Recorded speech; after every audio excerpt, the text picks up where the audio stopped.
curiosity and creativity bring ideas that then lead to solutions to create something that this world needs. That's how I see it. For me, it's all connected.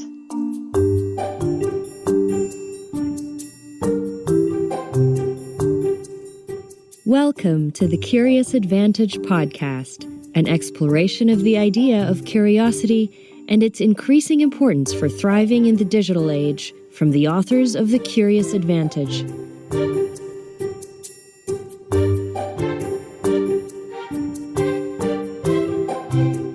Hello, and welcome to this episode of the Curious Advantage podcast. This series is about how individuals and organisations use the power of curiosity to drive success in their lives and businesses, especially in the context of our new digital reality. It brings to life the latest understanding from neuroscience, anthropology, history, business, and behaviourism about curiosity and makes these useful for everyone. My name is Simon Brown. I'm one of the co-authors of the book The Curious Advantage and Chief Learning Officer at Novartis. And today I'm here with my co-authors, Garrick Jones. Hi, everybody. And Paul Ashcroft. Hello. And we're delighted to be joined by Daniela Proust, Head of Global People Enablement and Growth at Siemens. Daniela is a highly experienced global strategy and learning and development leader. Before joining Siemens, she worked with Deutsche Telekom and PricewaterhouseCoopers, and she's a demonstrated record of designing and implementing successful transformations and organisational development strategies, which I think we'll hear more about shortly. She's described as an inspirational and effective team leader with experience in multinational matrixed organisations, and she has a focus on leading global virtual teams. She's passionate about innovation and technologies that contribute to sustainable development of societies. As well as a master's in business and engineering, Daniela has also got a postgrad certificate from Cambridge University in the UK. Welcome to the Curious Advantage podcast, Daniela. Hi, everyone. Happy to be with you. It's great to have you. So let's start maybe with understanding a bit more about your background and also your current role. So maybe could you take us through your career journey and how did you come to be running learning for Siemens? I think it's 300,000 employees globally. Yes, almost. And I hope I'll try not to make it too boring because sometimes CVs can sound like, you take everyone through from one year to the next. So when I think about my own career journey, it's actually what we are also trying to drive at Siemens, that we consider careers more like an option room. So when I think of my own journey, it's really an option room. I started off as an entrepreneur when I was 20. I was running restaurants in parallel to study macroeconomics at that time. Mm-hmm. And I must say that gave me so many experiences from, setting up a business, learning how to run it, hiring people, negotiating contracts, even cooking. If you run restaurants, sometimes you have to jump in and you have to take care of the guests. For the cooking part, my family loves me a lot in the meantime, I must say. Good life skill to have. Yeah, actually, yes. And so that was the starting point. And at some point I felt, this is so interesting, but it's quite stuck early on. So I thought, there's so much more to explore. I should try something else. Then I moved into sales, key account management, more small, medium-sized companies, then to bigger ones like Telecom, worked more in larger transformation projects of the whole company of, for instance, Telecom Real Estate. It's a daughter company of the Deutsche Telekom. And then again, came to a point that I thought, something more to explore here. And I thought joining consultancy is nice. You can learn so much across industries about different companies and also vertically get experience across so many different facets. So I joined PricewaterhouseCoopers, which really helped me a lot gain international experience and draw big picture analysis. So to then cut it short, at some point I joined Siemens. And I have been with Siemens now since 2008, so quite a while. And also that has been quite an amazing journey from working with sustainability, corporate strategy, with external NGOs, with UN agencies, and very closely with the businesses on driving their own strategy priorities forward. And now I'm in the people space. Amazing. So now I'm taking care of learning and development at Siemens. What's fascinating, Daniela, is you talk about your background in Siemens, which I really want to get into in a moment. But before that, you talk about having run restaurants and even doing food and so on. And I'm curious to know, What do you think was the most important thing you learned from running restaurant that you brought through into the rest of your career? It's a good question. I think flexibility, because what people often underestimate is how complex it is to run a restaurant. That there are so many things that you have to manage in parallel, and Yeah. that you have to constantly adapt to situational things. You know, something is happening, all of a sudden a big group is coming in, or a cook is not coming up, or whatever. So it's really this being able to juggle and be flexible about the challenges that come your way. That's fantastic. We had another guest on the podcast, Jennifer Higgy, who also talked about how much she'd learned from, she's in the art world, and she was talking about how much she'd learned from being in a restaurant. And one of her principles was never return to the kitchen empty-handed. That's a smart one, yeah.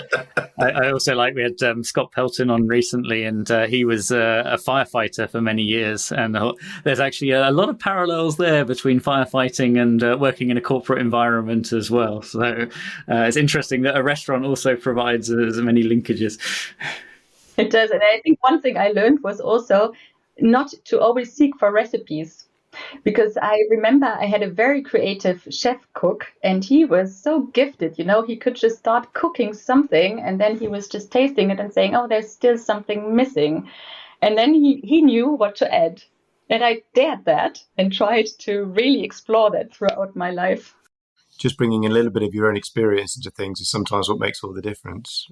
Daniela, just to talk a bit about Siemens as a business, and you talk about bringing together all kinds of different experiences into your career. Siemens as an organization, an amazing technology organization that is in so many different parts of our society. Could you tell us a little bit about what Siemens is really focused on at the moment? Particularly, like, what are you most curious about as an organization?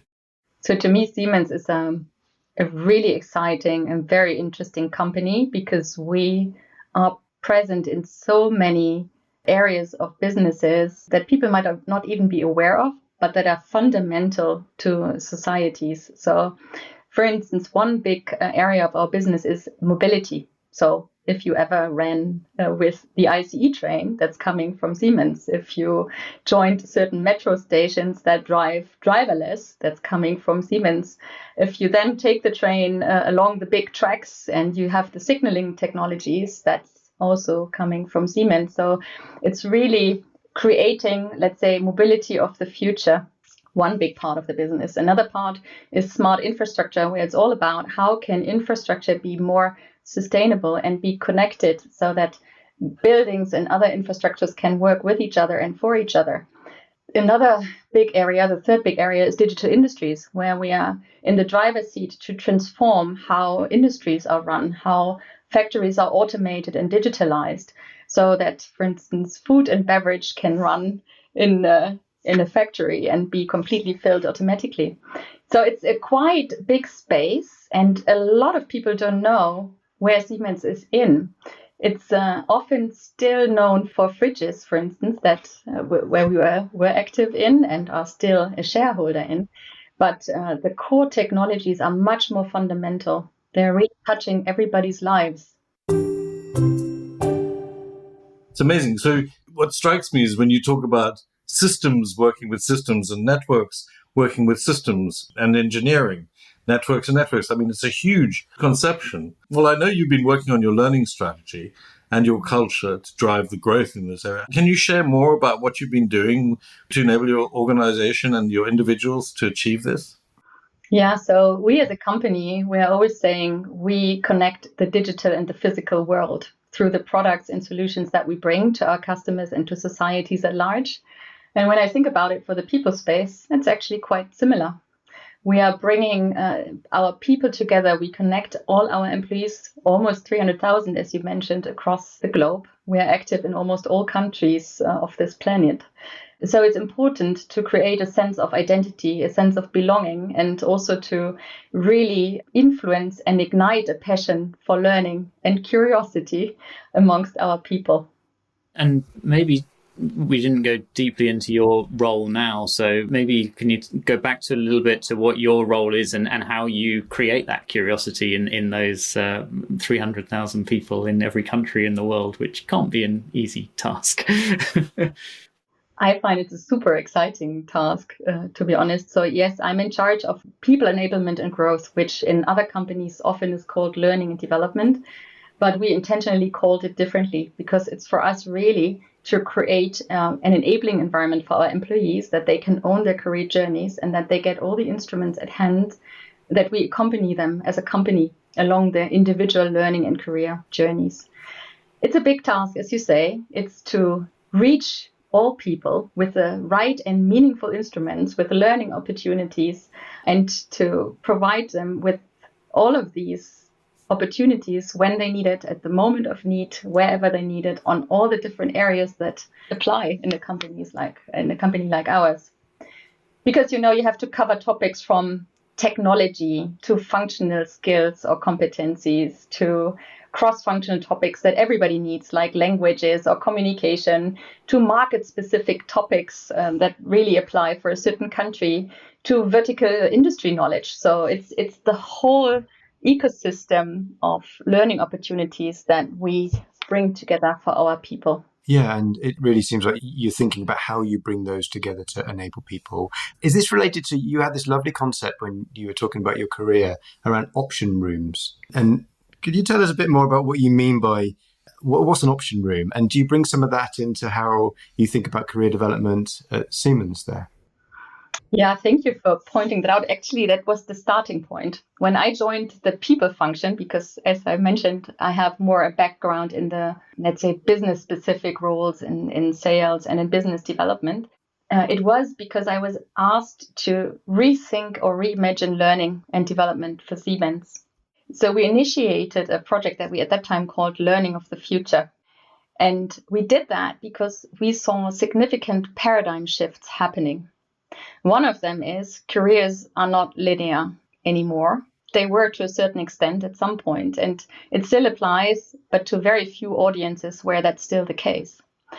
So if that paradigm shift holds true, that careers are more option rooms and more things that people explore, they move left, right, from one function to the next, from one market to the other, also change businesses, then that means that their individual journeys also require very different and very personalized learning opportunities. It's more like everybody has a backpack of skills and competencies, and it's completely different. Mine is different than yours, than Simon's. And therefore, what I then need in order to succeed in my role or the next one to come is highly individual. So this paradigm shift of personalization, individual, modular learning opportunities that you can pick and choose whenever you want was the starting point for a complete new approach that we have been developing and are still further developing. And we always talk about a learning ecosystem that we are building up, a world of opportunities. It's fascinating that this ecosystem you're putting in place relates to another word you used earlier, which was enablement. And how does that play out in practice? How do you create an enabling environment within this ecosystem for everybody in your organization? So technology has a significant role to play. I think a few years back, and I know Sam and I, we had a couple of conversations on that one. This was not thinkable of what technology can support. So when we laid out our strategy project 3 years ago, it was to reach more people, to learn more, not less, to have the whole scope of learning found for our employees through one single point of entry is still a big challenge.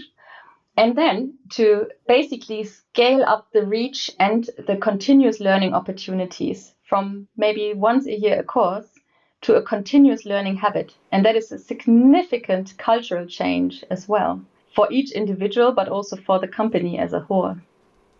Maybe that would be a great one to dig a little bit into, because that continuous learning habit is one. Certainly, I've spent the last several years working to try to support how to do that, and it's really hard. And many conversations with many other organisations, and they also struggle with how to build that learning habit I personally see it as a mixture of content, but applicability to be able to bring it into your day to day. Elements around access you talked about of one way in to be able to find it, but then also wrestling with practicalities like time that I'm just so often here. I'm too busy. I haven't got time for learning, which to me means people aren't necessarily prioritizing it high enough. But that's a whole other conversation. But I'd love to hear how you helped create the enabling environment to create that learning habit. What were some of the things you did, maybe things that worked or things that didn't work that others could learn from? So I can only mirror and echo what you're saying. And I think we are far from finished, and it's a continuous journey. So when we embarked on developing a completely new approach to learning and development for Siemens, we also said we need to inspire our people and ignite a passion for learning. And ideally, without saying exactly that, but working through, creating experiences that people really want to become part of, and also to work with a lot of positivity, to nudge them a bit. Here, there are new things, try them out. It doesn't hurt, actually, it's quite nice. And you can take something away. Because we, as a company, had a rather traditional learning culture a couple of years back.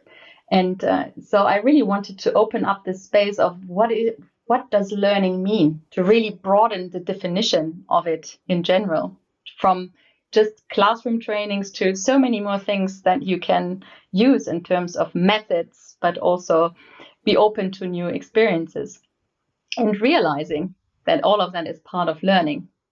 Daniela, it's interesting how you talk about how you're putting together these very personalized and blended learning experiences. We're now hopefully starting to emerge from, there are a series of lockdowns where it's been very difficult to do any of this type of work, and we've been dragged into a world of virtual learning. How has Siemens coped with maintaining an innovative and curious culture through these periods of lockdowns?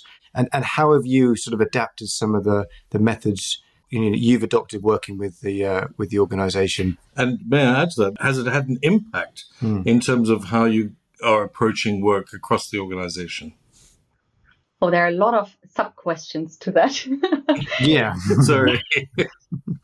Let me maybe bridge a bit to what Simon was asking me for. So, because Simon knows about it also, we have developed a concept that is called My Growth. It is more a communication and experience concept where we bring together at one place all instruments and experiences for our people around learning and development opportunities. And we deliberately picked something that is very positive, and it really starts with you. That's why it's called My Growth.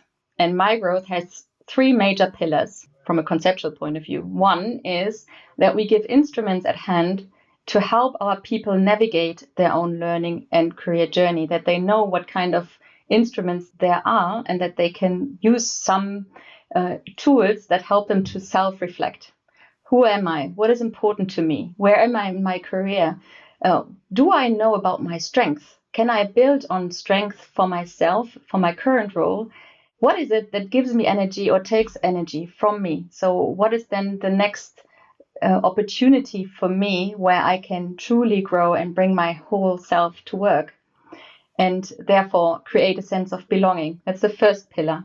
The second one is about the whole universe of learning opportunities, which in our case is then coming to life through a learning platform called My Learning World, also My Learning World, which is a truly personalized experience. So once you get onto it, you are asked about what are you interested in. The system already knows, of course, your business and your geography and so on, and you get some matched learning recommendations, but the system gets better over time. And therefore, the learning opportunities become much more tailored to you. The third pillar, then in addition to the learning bit, is what we call My Growth Career. And that is instruments that help our people along their career journey to think about, if I am ready to move on, try something new, how can I, for instance, extend my network? We have implemented instruments like job shadowing, that you can just call someone and say, I find your role so interesting. Can I just be with you for a day and sneak peek into your world? That's one thing. Another element would be mentoring or coaching. And then we bring all of that together through a new way of performance management. We get rid of performance management processes of ratings and rankings. We really count on the dialogue between a manager and the employee, and to have a continuous dialogue and conversation to accompany the employee to really foster his or her personal development goals. So all of that is called My Growth, and all of that is a quite comprehensive concept that we bring to our people. You're listening to the Curious Advantage podcast, inspired by the book The Curious Advantage, written by Paul Ashcroft, Simon Brown, and Garrick Jones. Subscribe to the podcast today. I wanted to ask you, because earlier you mentioned about the thing you've noticed, that careers are no longer linear. You were talking about how people are moving around even within an organization, not just to different organizations, and changing roles. And we've actually heard this in other organizations, and it's perhaps been in response to the pandemic, where organizations have shifted people and resources and skills and knowledge to actually where they're needed in the business. How does the My Growth ecosystem that you've put in place and the platform you've put in place also support this type of these recommendations and understanding where the needs are in the business and then directing people to those skills and areas? Of course, that's not an easy thing to do for 300,000 people all across the world. So what we can do is bring certain instruments to life that help our people to explore and experiment. So one experiment even that we are currently having is, we call it job tagging. So you can go in our organizational cosmos, which is like an organigram in a dynamic way in the intranet. And I can say, oh, I find Simon's role really interesting. What does a chief learning officer do? And I can tag him and say, could I have a virtual coffee with you? I would really be interested about this particular area of our organization. And that is to break down silos. That is to connect people that normally would not meet because of their current role or function. It's really to create curiosity and interest in different functions, and then enables and sparks dialogue across different dimensions. That's just one example, and there are others. But I think it's those instruments that can help form a culture, but it cannot solve it all. So people still, of course, have to want to move and try out new things, and wanting to move to a different area. Maybe a related question. You talked about that as one of the experiments that you're running. I'm always really interested to hear what other experiments people are running as well, because I guess this is where the cutting edge of new things, where we're trying stuff out, and some of them will work, some of them won't work. But I'd love to know if there's any other ones that you could share of things you're testing out, of new ideas or experiments. Well, we have a couple. So when I think of the learning ecosystem, because that's the one I have been crafting myself a lot, we see that it's ramping up really successfully and a lot. When I think about it, and I can maybe now come back to your previous question on COVID and the implications of lockdown, I cannot tell you how lucky and happy I am that we were ready without knowing that something like that would come. Because we had the strategy to set up a platform-based ecosystem, invest in technology, and ramp up all kinds of learning opportunities at scale for our people. But we had just started, and all of a sudden the lockdown came. So we had to ramp it up at really rapid speed, and we had to virtualize content. That's now subject matter expert talk, but to really make courses, we had a learning portfolio of 2,500 learning courses, trainings, really long running programs. And all of a sudden you're faced with, they cannot happen. Those runs cannot take place. So what do we do all across the world? Modularize them, virtualize them. First step. Second step, in parallel, think about that you need different methods and way of bringing those learnings in a digital way to our people. So the first one was more a quick fix. The second one was more a complete redesign for different experiences in a virtual environment. And we had to do both, because a company like us, we cannot stand still. right? We need to be there and bring our people to the learning opportunities they need. There's so much innovation in what you're talking about on so many levels, and talking about doing experiments ahead of the game, which managed to have some skills in place that allowed you to survive and move forward. And you were talking about the focus on designing experiences for the learning online and so on. But the one that you slipped through, which I really, really want to go back to, was you talked about getting rid of your performance management system, which is, okay, I mean, in some circles would be considered crazy, and in other circles, radical. How have you found it's worked, getting rid of your performance management system? Yeah, it is quite a radical one. And I can share another radical one about leadership, the picture of a leader in a moment. In addition, we have, of course, like all companies, had performance management systems. So regular processes on an annual basis with target setting, then with feedback mechanisms, with ratings and comparing people. And we just felt that it never really worked because people and roles are not really comparable. And what's then helpful with the result that you try to get out of it?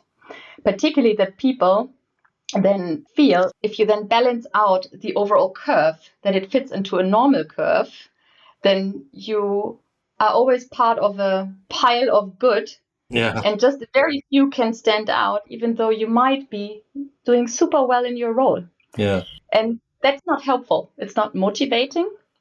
And then as a second step, the discussion always comes, so how does this now link to salary, to compensation and benefits and so on? And we wanted to completely detach those two conversations. We think that it is important that the manager, the leader, and the employees, the teams, that they have a conversation of what they want to accomplish.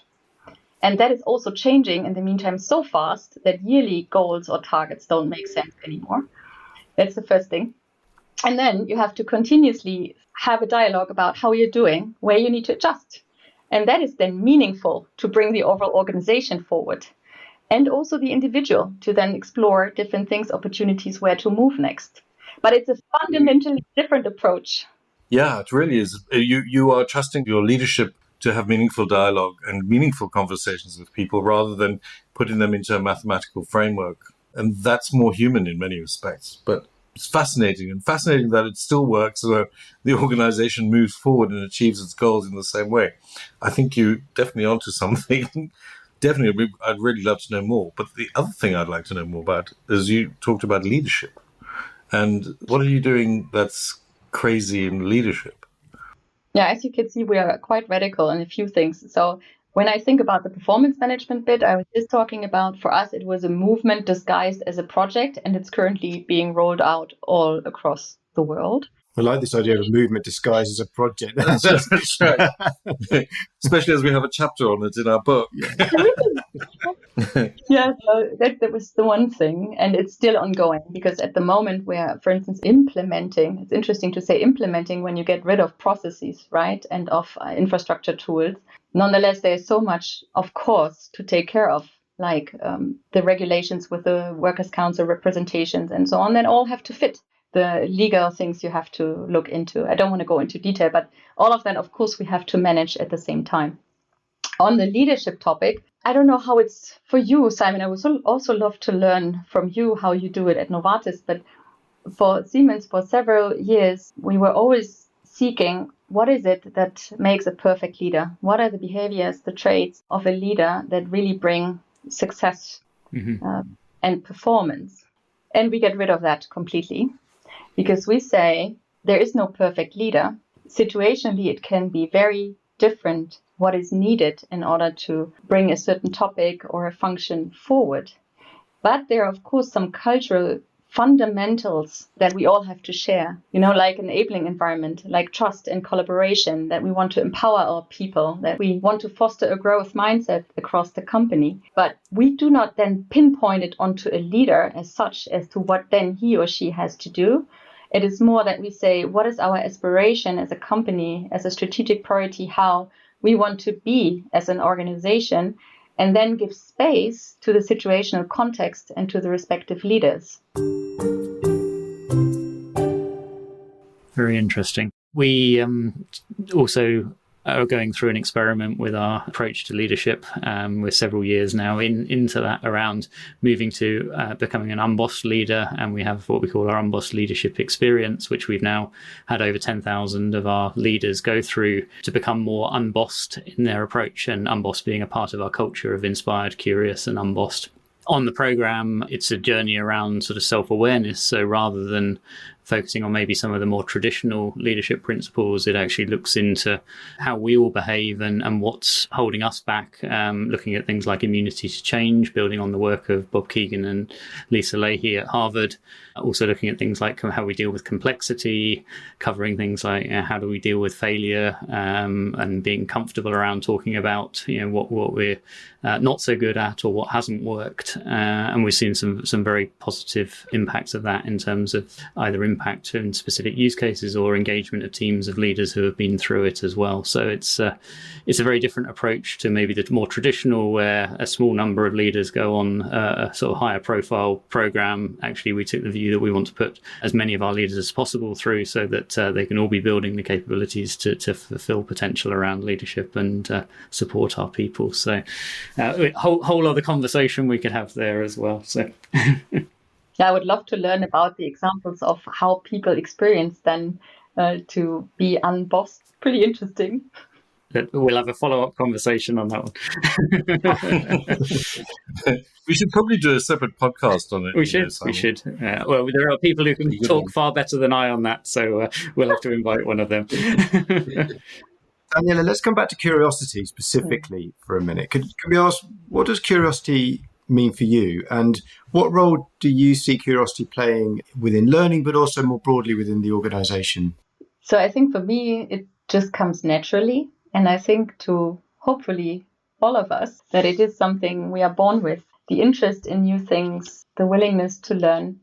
So for me, it's a very positive term, and it's something that we want to spark. And when I think about my growth, the concept that we are developing, it's not called curiosity, but its intent is exactly to spark curiosity and creativity and ownership, that people take on their own learning, their own development, and also their own innovation power, if you will, because curiosity and creativity bring ideas that then lead to solutions to create something that this world needs. That's how I see it. For me, it's all connected. And I find it very interesting that you put so much emphasis on the curiosity part of it. Made me think a lot when I discussed it once with Simon, whether we should also put more emphasis on it. And I think we will. We now weave it into the messages, still kind of amplifying the idea of my growth. Fantastic. We could talk for hours on this topic. It's fascinating to see what you're doing. It really is. But as we start to wind up our conversation, I really want to ask you, what are you personally most curious about? So I have not shared it a lot in the beginning, but I'm truly passionate about sustainability. It has been quite a part of my career journey to engage rather early in the topic of sustainability and sustainable development. And I am still very passionate about innovation and technologies that contribute to sustainable development of societies. Has any one of you heard about The Planetary Boundaries movie or book from Johan Rockström? Tell us more. Yeah, tell us more. So he's a scientist, one of the leading scientists in the area of sustainability, particularly focusing on the environmental dimension of sustainability. And he has developed already years back a concept that is bringing together systems thinking, basically looking at our beautiful planet and saying, what are the most relevant systems that are all interconnected, that have to work in balance so that the planet can thrive and live and further develop. We are all talking about climate a lot, which is one of the dimensions of it, and it's super important. And if, for instance, something happens on the 2-degree target of environmental warming, then you will see that it has huge impact on biodiversity, on ocean level rise, on deforestation, and so on and so forth. And this whole concept is about those major systems that are all interconnected, but that have to live in balance. And I'm super interested in that one because I think it's probably the biggest challenge that we all have to work on jointly to keep this planet as beautiful as it is for the next generations to come. I think it's something that we all have to be curious about. That's right. And thank you for that reference, because I'm going to look into him and find out what's going on. Planetary boundaries, definitely one to be curious about. So, Daniela, is there anything you'd like to ask us as well? I'll give you the opportunity to turn the tables on us to ask a question. Yeah, what are you curious about? So, at the moment, many things, personally. The curiosity itself has been a curiosity for the last few years. Skills is one that I'm getting very curious about, and the role that skills plays at the sort of heart of learning and many other elements across HR or people in organisation. Also getting curious about virtual reality and the metaverse and the opportunities that could come from that as well. So that's one that's taking up some interest at the moment. I think I'm really interested, as we've been having these conversations through Curious Advantage for 18 months now, and we're now at the point where we are going back to work in some kind of new normal way. And I'm really curious about what that's going to look like. I'm finally now being asked to meet face to face with people, which is kind of weird. So I'm really curious about how that's going to feel and how we are now going to start to work and how that's going to change, particularly in the next few months to year. So I think there's going to be big changes. And I'm interested in... there's so many things I'm interested in. I'm reading a fantastic book at the moment about quantum mechanics and the quantum universe and how that has an impact, especially harmonics, how that harmonic and holistic approach has an impact on our lives and the people around us.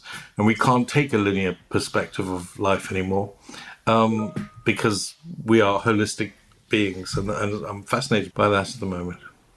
Very good. So we've covered a rich variety of different topics, from going back to your early career days of running restaurants and being an entrepreneur, and some of the lessons that we can take from that into the business world, through how Siemens connects the physical and digital, and learning and understanding more around the different areas that Siemens plays.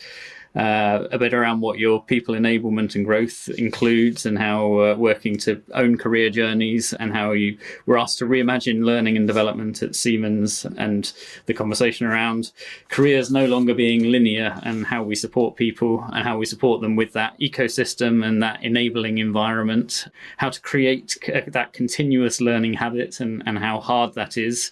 I loved how you talked about inspiring and igniting a passion for learning and creating the experiences that people want to be a part of.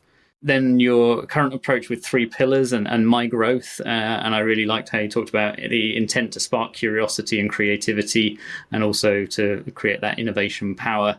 Then we heard the 3 pillars of my growth, so around the tools or instruments to navigate one's own learning, understanding who I am and what strengths I have and what takes energy. Second one around all the different universe of learning opportunities that are there with that personalized experience. And then third piece around my growth career and how to extend that network, how to explore things like job shadowing, really like the notion of job tagging and this sort of virtual coffees of being able to learn more and also sort of build a network as well. Then we dived into killing performance management and the notion of movement disguised as a project, which is one I'll have to remember. And then also the experiments around leadership as well, and the different approach that you bring there. And not least then a recommendation that we need to check out planetary boundaries and looking at what's going on our planet from a systems thinking perspective. So a rich conversation, but if you had to draw on one thing from that to leave our listeners with, Daniela, what would be your sort of one key point to leave people with? Oh, that's not an easy one. Oh no. Well, there's one quote that comes to my mind that I really like. So it's not from me, and I don't remember who gave it, but it says, if you change the way you look at things, the things you look at change. And I think that is very powerful, to look at things from different perspectives and then be curious about different opinions, perspectives, and bring all of that into a solution space to create meaningful solutions, products, services that create a sustainable development for all of us. I love that. And at the heart of that, I think, is curiosity. If you change the way you look at things, then the things you look at change. So fantastic. Thank you so much for joining us, Daniela. Thank you, Daniela. Thank you very much. Thank you. You've been listening to a Curious Advantage podcast. We're curious to hear from you. If you think that there was something useful or valuable from this conversation, then we do encourage you to please write a review for the podcast on your preferred channel, saying why this was so and what you've learned from it. We always appreciate hearing our listeners' thoughts and having a curious conversation. So join us today at #CuriousAdvantage. The Curious Advantage book is available on Amazon worldwide. Order your copy now to further explore the 7 C's model for being more curious. Subscribe today and keep exploring curiously. See you next time.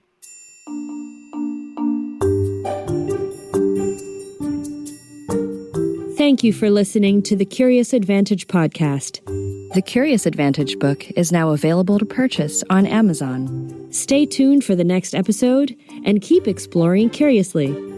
This podcast is produced by Aliki Palinelli and John McGinty and edited by Jill Damatak-Futter.